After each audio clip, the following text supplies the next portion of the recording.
You built your system to survive the moment everything breaks. You stored power, food, warmth, and communication. You prepared for the day the grid goes silent and the outside world becomes unpredictable. But there's a flaw hiding inside almost every prep. A flaw that doesn't show up during testing, doesn't trigger alarms, doesn't give you a warning. Because it's not about failure under stress, it's about failure over time. And that's the part most people miss. Because the majority of modern survival gear isn't designed to last forever. It's designed to work perfectly for a while, and then quietly degrade, your backup battery slowly losing capacity every year even if you never touch it, your insulation losing efficiency as materials break down, your communication systems depending on infrastructure that may not exist when you need it most, and the uncomfortable truth is that a lot of what's sold as survival gear is really just another version of the same system you're trying to escape, dependent, temporary, and replaceable. But there are exceptions, technologies that follow a different set of rules, not because they're hidden, but because they're inconvenient, heavy, expensive, or simply not aligned with a model that relies on constant replacement. And once you understand them, you start to see a pattern, not of conspiracy, but of priorities. And the first place that pattern becomes obvious is in something as simple as stored energy. Because when you think about power, you probably think about lithium batteries, compact, efficient, high performance. And they are, but they come with a built-in clock. Inside every lithium cell, microscopic structures begin forming over time, even when the battery isn't being used. Slowly growing, slowly reducing capacity, until one day the battery that once powered your system no longer can, and lead-acid batteries, the older alternative, fail in their own predictable way.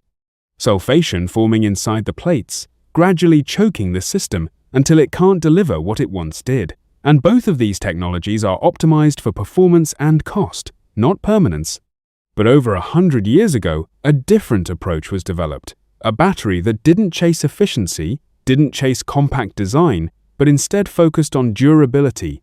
Nickel-ion batteries, originally developed by Thomas Edison, operate on a chemistry that behaves very differently from what we use today. Instead of relying on components that degrade as part of the reaction, the electrolyte in these batteries remains largely unchanged, acting more like a medium than a consumable, which means the internal structure doesn't suffer the same kind of irreversible damage. And the result is something unusual in modern technology. A battery that doesn't have a predictable end of life in the way most others do.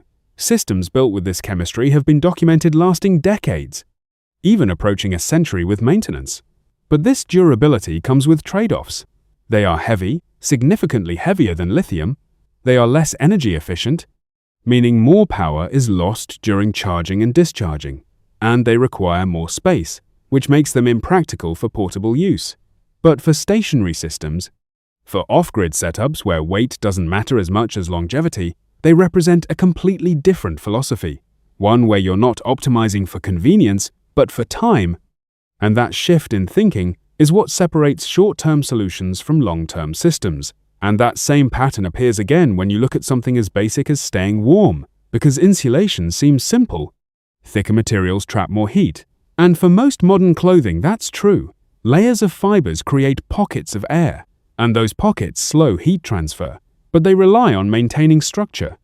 Compress them, soak them with water, or simply use them over time, and their performance drops. But there exists a material that approaches the problem differently. Instead of relying on bulk, it relies on structure at a scale you can't see. Silica aerogel, often called frozen smoke, is composed mostly of air, but the air is trapped inside an extremely fine network of solid material, with pores so small that they disrupt the movement of air molecules themselves, limiting the ability of heat to transfer through convection, while also reducing conduction and radiation, and the result is a material that can provide significant insulation in a fraction of the thickness of traditional materials, which is why it has been used in extreme environments, including space applications by organizations like NASA, where efficiency isn't just a preference, it's a requirement. But again, this isn't a perfect solution. Aerogel can be fragile in its pure form, it can be expensive, and in consumer products, it's often combined with other materials to improve durability. But even in those forms, it represents a different approach. One that prioritizes performance per unit rather than bulk. And once again, it highlights a choice between convenience and resilience, between systems that are easy to produce and replace, and systems that are harder to manufacture but offer advantages in extreme conditions.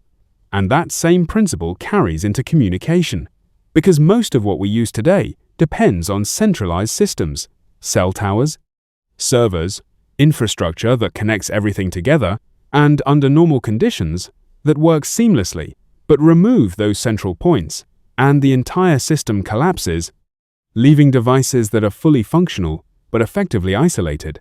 And that's where decentralized communication models start to matter. Systems that don't rely on a single point of control. One example being mesh-based communication using low-power radio protocols, where, instead of sending a signal to a tower, devices send messages to each other, passing them along in a chain until they reach their destination, each node acting as both a user and a relay, which creates a network that can expand organically, adapting to the number of participants. And while the data rates are low, often limited to simple text, the trade-off is resilience, because there is no central system to fail, no single target that can take the network down. And projects built around this idea, such as Meshtastic, demonstrate how communication can exist in a form that is independent of traditional infrastructure. But, like everything else, it comes with limitations.